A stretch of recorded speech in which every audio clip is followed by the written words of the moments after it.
Hello friends, welcome to my channel study with Megha Pathak. Friends, मैं starting में आप लोगों को एक सूचना देना चाहती हूँ। हम लोग जो है आज से अभिवृद्धि एवं विकास तो जो हमारा क्रम में जो चल रहा है टेस्ट 43 ये है, और अधिगमकर्ता का विकास का पार्ट 1 जो है आज आप लोगों के लिए मैं लेकर के आई हूँ। साथ में देखिए, मैं आप लोगों को एनसीएफ भी पढ़ाना स्टार्ट करूँगी। आपकी जो 5th यूनिट है, जो साइकोलॉजी की 5th यूनिट है, उसमें एनसीएफ 2005 दे रखा है। बहुत इंपॉर्टेंट टॉपिक है। एग्जाम की दृष्टि से वो इस तरह का टॉपिक है जिसमें से 100% मैं बोल सकती हूँ क्वेश्चन आएगा ही आएगा।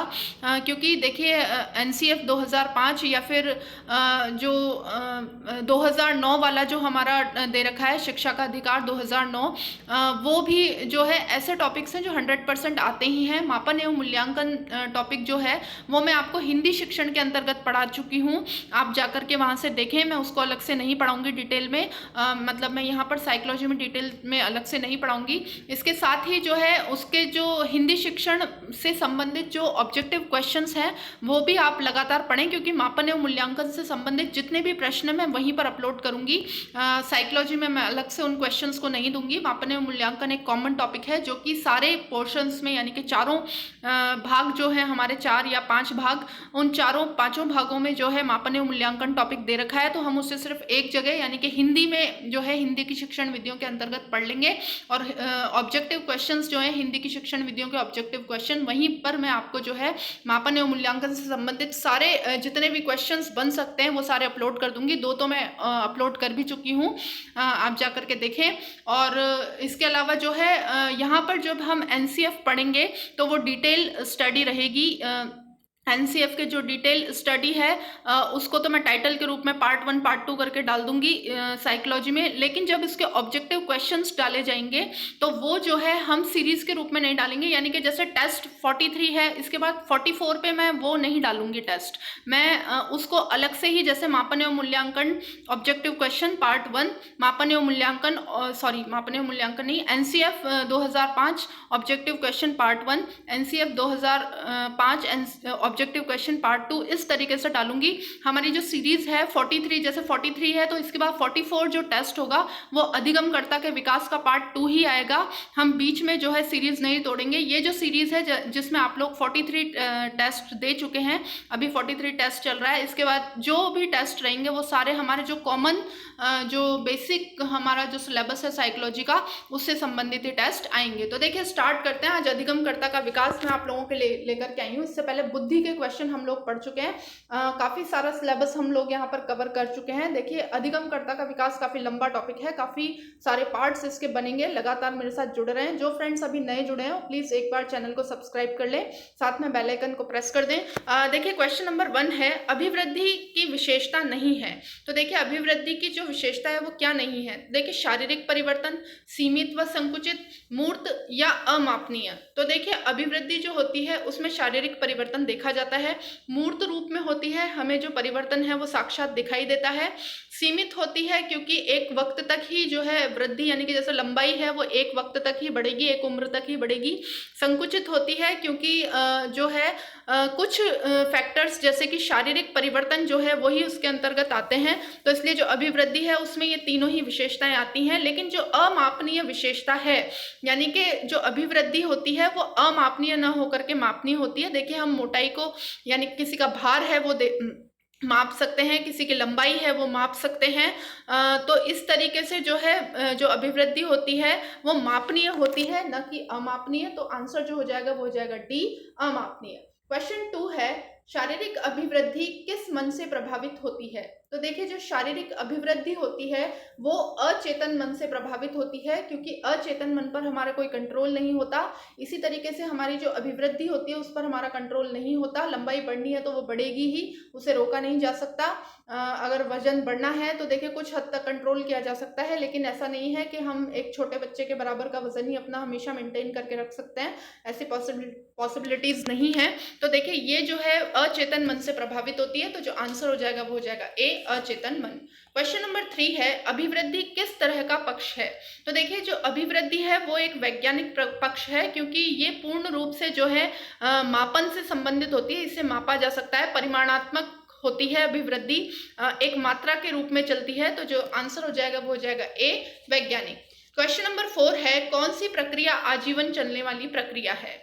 अभिवृद्धि, विकास, दोनों या दोनों में से कोई नहीं।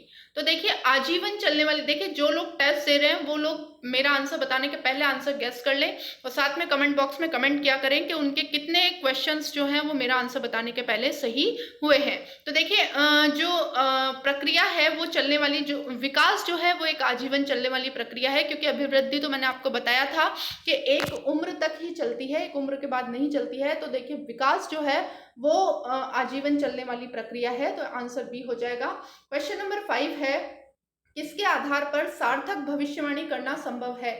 तो देखिए जो विकास है उसके आधार पर सार्थक भविष्यवाणी की जा सकती है, क्योंकि जो अभिवृद्धि है उसके आधार पर हम ये नहीं कह सकते कि बालक आगे जाकर के क्या बनेगा। अगर कोई लंबा चौड़ा खूबसूरत बालक है तो हम ये नहीं कह सकते कि आगे जाकर के बहुत ज़्यादा सक्सेसफुल ही रहेगा। हो सकता है कि वो एक अपने जीवन में कुछ ना कर पाए, और एक बेकार दिखने वाला बालक भी बहुत अच्छा अपने जीवन में अचीवमेंट ले सकता है। तो देखिए विकास लेकिन ऐसी प्रक्रिया है जिसको देख करके, जिसके लक्षण देख करके हम ये बता सकते हैं कि बालक जो है फ्यूचर में जाकर के क्या बन सकता है, उसकी क्या पॉसिबिलिटीज हैं। तो जो सार्थक भविष्यवाणी है वो विकास के आधार पर की जा सकती है, तो आंसर इसका बी हो जाएगा। क्वेश्चन नंबर 6 है, अभिवृद्धि विकास में ही समाहित होती है, यह कथन किस प्रकार का है? तो देखिए अभिवृद्धि जो है विकास का एक भाग है। विकास जो है वो अभिवृद्धि से नहीं बनता, जबकि अभिवृद्धि जो है वो विकास से जो विकास है उसके अंतर्गत जो है अभिवृद्धि भी शामिल होती है, ना कि अभिवृद्धि के अंतर्गत विकास। तो जो आंसर हो जाएगा वो हो जाएगा ए, ये एक सत्य कथन है, यानी कि विकास के अंतर्गत संपूर्ण जो है व्यक्तित्व लिया जाता है। जो बच्चे का विकास होता है उसमें व्यक्ति का शारीरिक, मानसिक, क्रियात्मक सभी तरह का विकास जो है उसका मेजरमेंट लिया जाता है, तो इसमें शारीरिक विकास भी शामिल होता है। तो जो अभिवृद्धि होती है वो शारीरिक विकास से संबंधित होती है, अतः जो आंसर हो जाएगा वो हो जाएगा ए, ये एक सत्य कथन है। क्वेश्चन नंबर 7 है, अभिवृद्धि और विकास एक दूसरे के पूरक हैं। एक दूसरे के क्या है? देखिए मैंने आंसर पहले बता दिया, एक दूसरे के पूरक आएगा यहाँ पर, पर्यायवाची नहीं होते, विरोधी नहीं होते, इनमें से कोई नहीं, तो आंसर होता ही नहीं है। तो देखिए आंसर जो हो जाएगा वो हो जाएगा ए, पूरक है। क्वेश्चन नंबर 8 है, निम्न में से कौन सा कथन विकास के संबंध में असत्य है? तो देखिए विकास पूर्वानुमेय होता है, बिल्कुल होता है, मतलब पूर्वानुमेय का मतलब है विकास एक निश्चित क्रम में चलता ही है। आपको पता है कि विकास जो है जो विकास की प्रक्रिया होती है वो पहले से ही निर्धारित होती है।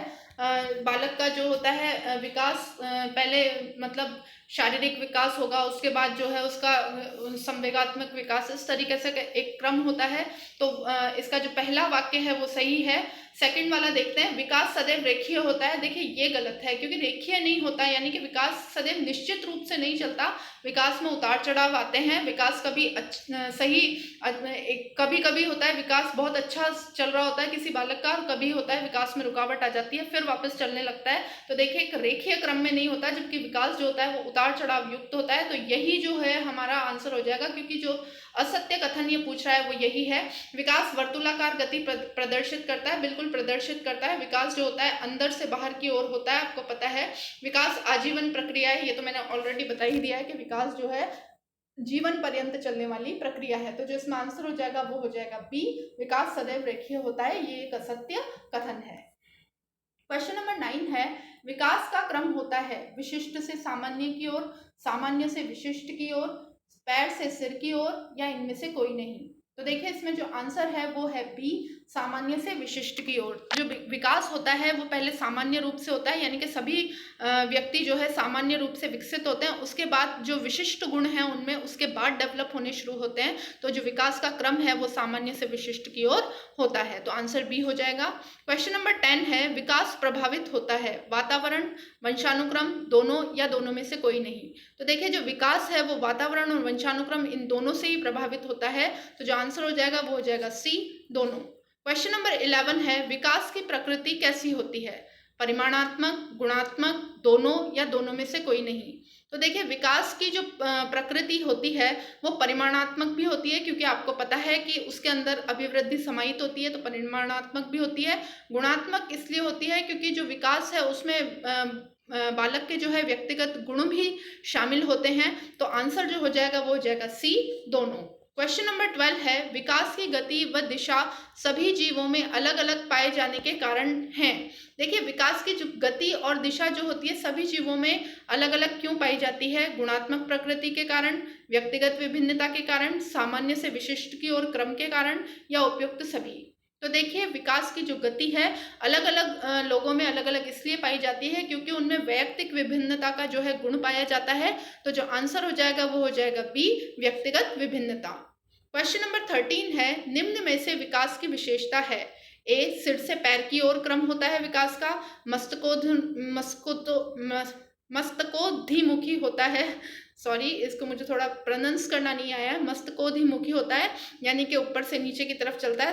सेफिलोकॉर्डल इसको बोला जाता है इंग्लिश में। केंद्र से सिरों की ओर जो है वो विकास होता है, विकास का जो क्रम है वो केंद्र से सिरों की ओर होता है, और या फिर उपयुक्त सभी। तो देखिए, सारी विशेषताएं जो हैं वो विकास से संबंधित हैं, तो जो आंसर हो जाएगा वो हो जाएगा डी, उपयुक्त सभी। क्वेश्चन नंबर 14 है, निम्न में से विकास से संबंधित है। केवल परिमाणात्मक होता है, उतार चढ़ाव युक्त होता है, सीमित होता है, या प्रत्यक्ष होता है। तो देखिए, केवल परिमाणात्मक, सीमित और प्रत्यक्ष ये तो जो है अभिवृद्धि से संबंधित गुण है, तो जो आंसर हो जाएगा वो हो जाएगा बी, उतार चढ़ाव युक्त। क्वेश्चन नंबर 15 है, विकास का सही क्रम है। विकास का क्रम क्या है? देखिए, मैंने आपको बताया था विकास जो है मस्तकोद्धिमुखी होता है यानी कि सेफिलोकॉर्डल, सबसे पहले सिर होता है विकसित, उसके बाद जो है उसके बाकी के क्रम जो है पैरों की तरफ आते हैं। तो देखिए, पहले देखते हैं हम कौन सा क्रम। पहले इसमें पैर दे रखा है तो पहला तो जो ऑप्शन है वो गलत हो जाएगा। दूसरे में जो है सिर दे रखा है, तो देखिए सिर, गर्दन, पहले सिर आता है, फिर गर्दन आती है, फिर धड़ आता है और बाद में पैर आते हैं। तो देखिए, यही क्रम जो है वो सही है क्योंकि बाकी दोनों में पहले में गर्दन दे रखा है, उसके बाद सिर दे रखा है, और फिर पैर दे रखा है, सिर दे रखा है, तो ये तो हो ही नहीं सकते।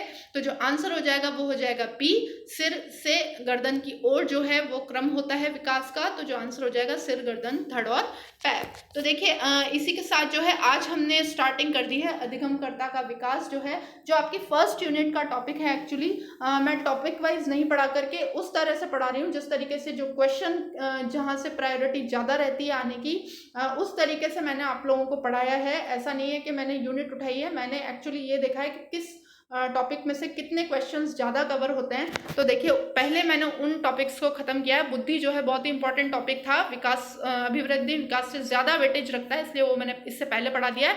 और देखिए, मैं 5th यूनिट आप लोगों के स्टार्ट कर चुकी हूँ। थोड़ी देर में मैं आप लोगों के लिए जो है NCF 2005 का जो फर्स्ट पार्ट है वो अपलोड कर दूंगी। वो मैं साइकोलॉजी के अंतर्गत ही अपलोड करूंगी, लेकिन उसमें कोई टेस्ट नाम से मैं नहीं डालूंगी। जब ऑब्जेक्टिव उसके आंसर ऑब्जेक्टिव क्वेश्चंस जब मैं लूंगी तो देखिए, मैं इस तरीके से दूंगी NCF 2005 ऑब्जेक्टिव क्वेश्चन पार्ट 1, इस तरीके से, ना कि टेस्ट 43, टेस्ट 44 इसके अंतर्गत वो शामिल नहीं होगा। तो देखिए, लगातार मेरे साथ जुड़े रहें, यहाँ पर बहुत ही अच्छी आपको प्रिपरेशन करवाई जा रही है। रीट, सीटेट, इसके अलावा जितने भी टेट एग्जाम्स होते हैं, टीचिंग एलिजिबिलिटी टेस्ट के, अदर स्टेट में भी जो एग्जाम होते हैं उसकी बहुत ही अच्छी लेवल से आप लोगों को प्रिपरेशन करवाई जा रही है।